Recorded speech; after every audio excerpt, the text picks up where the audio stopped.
Let's talk about which is stronger nucleophile.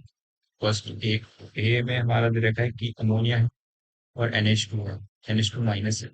तो हमें क्या पता है कि जो NH2 माइनस होगा वो नेगेटिवली चार्ज हो तो अच्छा न्यूक्लियोफाइल हो जाएगा। ठीक है, सेकंड एग्जांपल देखते हैं।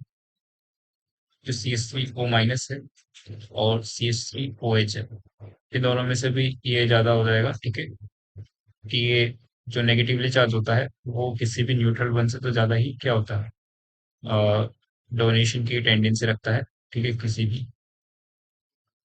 को भी। ठीक है, क्योंकि इसके पास क्या है, एक लोन पे ज्यादा आता है। ठीक है, एक लोन पे बढ़ जाता है।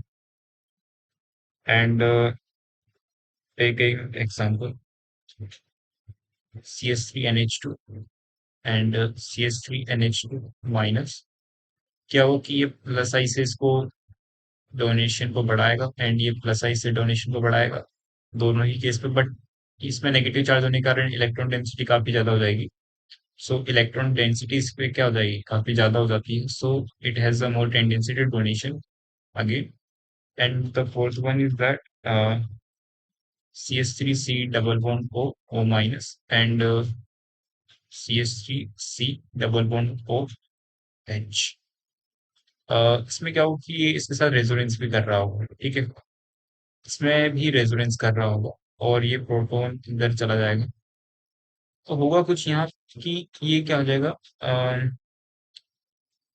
ये रेजोनेंस में ज्यादा चला जाएगा। ठीक है, रेजोनेंस में ज्यादा चला जाएगा, इसका मतलब कि जो इसका जो बॉन्ड ऑर्डर जब आप निकालेंगे तो वो लगभग कितना आएगा, 3/2 यानी कि 1.5 आ जाएगा इसका बॉन्ड ऑर्डर। सो ये जो बॉन्ड ऑर्डर 1.5 आया है, यहाँ पर वो 1.5 नहीं होगा, 1.5 से कम होगा। सो जो ये हमारा न्यूक्लियोफाइल होता है, मतलब जो इलेक्ट्रॉन होता है, मतलब इसका मतलब है कि ये मोर रेजोनेंस में पार्ट कर रहा है। अगर ये रेजोनेंस में ज्यादा पार्ट कर रहा है तो इसकी जो न्यूक्लियोफिलिसिटी होती है वो कम हो जाएगी। So we can say that जो न्यूट्रल वन होगा इस केस के अंदर वो ज्यादा हो जाएगा। So there is some thread that learn here. जो नेगेटिव होता है वो जनरली ज्यादा होता है, but in the case of resonance it reverses. ठीक है, तो क्या होगा, रेजोनेंस में जा रखा है लोन पेयर तो क्या हो जाएगा कि जो न्यूट्रल वन है वो ज्यादा हो जाएगा। ठीक है, तो हम लोग बोल सकते हैं कि यहाँ पर जो न्यूट्रल वन है वो ज्यादा है किससे, नेगेटिव वाले से, क्योंकि ये क्या जा रहा है, रेजोनेंस में चला जा रहा है। ठीक है, so the next question is the which one is the protic and which one is the aprotic. And we know that for the protic solvent there is a must be a hydrogen that is attached to a more electronegative element, so that hydrogen is attached to them, that is the protic solvent. Okay, so there is no hydrogen attached to it, there is all the hydrogen attached to the carbon, so it is aprotic. And in this case that is also aprotic. ठीक है, सो सिर्फ पहला वाला ही protic होगा, बाकी सब क्या हो जाएंगे, aprotic हो जाएंगे। Third question, so find the classification of carbocation, कौन से 1 डिग्री है, कौन से 2 डिग्री, कौन से 3 डिग्री, इसमें बताना है। So it is the 2 degree carbocation because it has two carbon attached to it and that is the 3 degree carbocation. ठीक है, and that one is 2 degree carbocation and that is also a 2 degree carbocation here. That takes some interesting questions.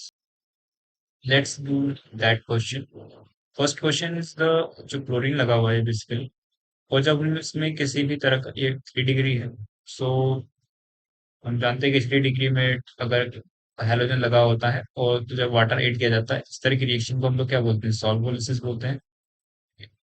और इस तरह की reaction को हम solvolysis बोलते हैं जब क्या होता है, वाटर एज सॉल्वेंट यूज किया जाता है। ठीक है, तो क्या हो जाएगा, सबसे पहले कार्बोकेटाइन का फॉर्मेशन होगा और कार्बोकेटाइन पे OH माइनस लग जाएगा। ठीक है, अब डायरेक्टली लिख दे रहे हैं। ठीक है, वो मैकेनिज्म के थ्रू जाएगा। ठीक है, सिमिलरली यहाँ पर क्या हो जाएगा, न्यूक्लियोफाइल क्या हो जाएगा, OMe माइनस हो जाएगा। ठीक है, तो वो फ्लोरीन की जगह ले लेगा। ठीक है, OMe माइनस। ठीक है, अब ये क्या पता है कि इफ इट इज कायरल, ये तो क्या कायरल नहीं है। अगर ये कायरल होता तो यहाँ पर क्या है, ये एक ही प्रोडक्ट है, ये एक ही प्रोडक्ट है। ठीक है, ये दोनों कायरल नहीं। ठीक है। इस कंडीशन में क्या हो रहा है कि ये 1 डिग्री है। ठीक है, ये 2 डिग्री है। इस कंडीशन में हो ये रहा है कि हम लोग जनरली इलेक्ट्रो मतलब न्यूक्लियोफाइल तो यूज कर लेंगे, ठीक है। बट हो क्या रहा है कि यहाँ पर कार्बोकेटाइन जो बनेगा वो काफी स्टेबल बन रहा है 1 डिग्री के केस में। बिकॉज वो जो कार्बोकेटाइन है वो रेजोनेंस स्टेबलाइज हो जाएगा अगर बन गया, तो that is less stable, but so we need a heat basically here. इसलिए हमें यहाँ हीट की रिक्वायर्ड तो पड़ेगी। ठीक है, और यहाँ पर क्या हो जाएगा, ये कार्बोकेटाइन काफी ज्यादा स्टेबल हो जाएगा।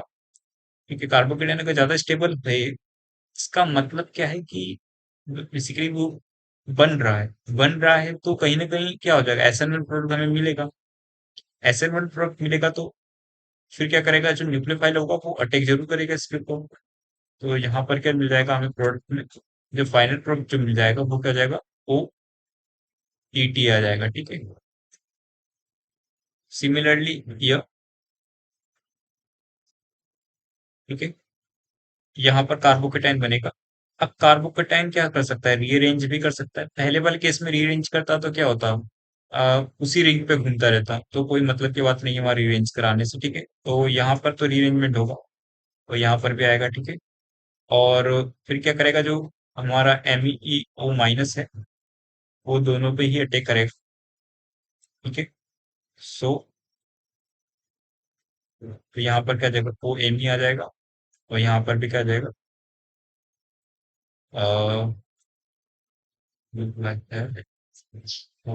ठीक है। So that will be the major product and that will be the minor product. Mi means minor, Mj means major। ठीक है, क्यों, क्योंकि यहाँ पर कार्बोकेटाइन ज्यादा स्टेबल क्योंकि 2 डिग्री है और ये 1 डिग्री है। सो 2 डिग्री जो प्रोडक्ट मिलेगा वो ज्यादा मिलेगा किसी 1 डिग्री से। ठीक है, इस कंडीशन में देखते हैं कि इसमें स्टोरियोकेमिस्ट्री इन्वॉल्व है बेसिकली, कि एक बाहर आ रहा है एक अंदर आ रहा है। ठीक है, so that type of question also come, stereochemistry से भी क्वेश्चन आते हैं। ठीक है, that is also SN1 because जो ये है यहाँ पर क्या हो जाएगा, कार्बोकेटाइन क्या हो जाएगा, रेजोनेंस स्टेबलाइज है। So you can need a heat some time. ठीक है, तो यहाँ पर आपको हीट की भी रिक्वायर्ड हो सकती है, करोगे तो बेटर है। सो हुआ कुछ ऐसा कि यहाँ पर जब कार्बोकेटाइन बनेगा तो जो आपको जो फाइनल प्रोडक्ट मिल रहा है वो क्या मिलेगा कि यहाँ पर जैसे ही कार्बोकेटाइन बनेगा, ये कार्बोकेटाइन बन गया। ठीक है, तो क्या करेगा, जो CH3O माइनस है वो ऊपर से भी अटैक कर सकता है और नीचे से भी अटैक कर सकता है। सो हमें दो तरह के प्रोडक्ट यहाँ पर देखने को मिलेंगे। ठीक है, सो एक बार क्या जाएगा, जो CH3O CH3 होता है वो बाहर की तरफ हो जाएगा और यहाँ पर CH3 सिंपल रह जाएगा। ठीक है, और एक बार ये इस तरीके से बाहर की तरफ आ जाएगा OCH3, और ये CH3 एक बार अंदर की तरफ चला जाएगा। So that is the first product and the second one. और इनकी क्या हो जाएगा, ये डेसिमाइजेशन कर देंगे, मतलब दोनों का कंसेंट्रेशन लगभग बराबर ही होगा। ठीक है, 50% ये मिलेगा और 50% ये मिलेगा। ठीक है, तो दोनों ही क्या है, स्टेबल है बेसिकली। ठीक है, कोई दिक्कत नहीं है दोनों के अंदर। Let's talk about that question. इसमें भी सिमिलरली यही होगा। ये क्या करेगा कि अपना OH माइनस देगा, ये OH माइनस देगा, H प्लस देगा, OH माइनस देगा। Let basically the acetic acid. So होगा कुछ ऐसा कि ये पूरा का पूरा ही अटैक करेगा बेसिकली, तो यहाँ पर क्या जाएगा, माइनस आ जाएगा। सो होगा कुछ ऐसा कि एक बार CH3 बाहर ले लेते हैं, और यहाँ पर क्या जाएगा, O C double bond O CH3 इस तरीके से। एक बार CH3 बाहर चला जाएगा और एक बार ये जो ये खुद बाहर आ जाएगा O C double bond O। ठीक है, CH3, और यहाँ पर ये चला जाएगा CH3 अंदर की तरफ। ठीक है, तो कुछ इस तरीके से इसको आप सॉल्व कर सकते हैं।